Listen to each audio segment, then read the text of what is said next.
napapansin sa iyong mga kapaligiran. Kay dumi na ng hangin, pati na ang mga ilog natin.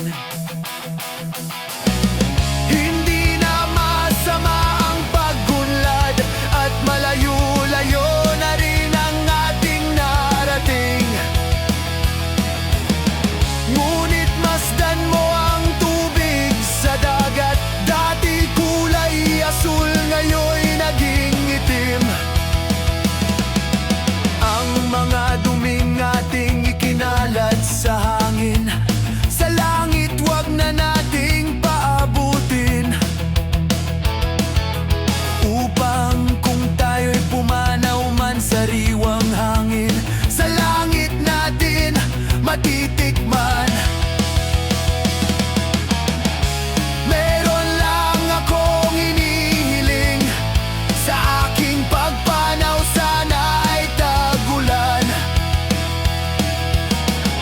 Gitara ko ay aking dadalhin, upang sa ulap na lang tayo magkantahan.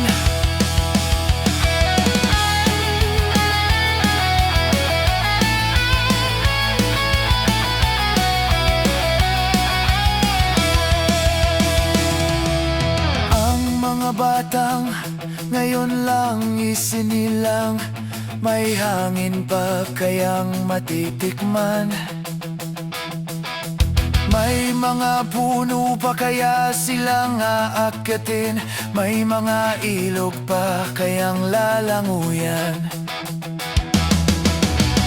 Hindi na masama ang pag-unlad kung hindi nakakasira ng kalikasan.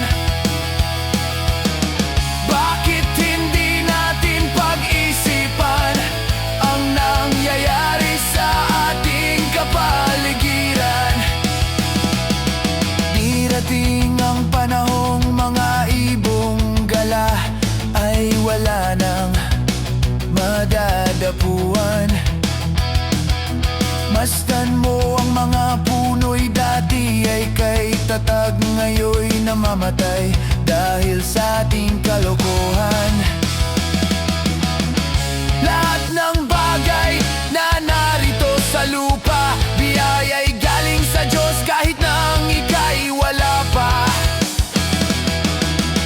Ingatan natin at huwag nang sirain pa, pagkat pag kanyang binawi tayo'y mawawala na. Mayroon lang akong inihiling, sa aking pagpanaw sana'y tag-ulan. Gitara ko ay aking dadalhin, upang sa ulap na lang tayo magkantahan.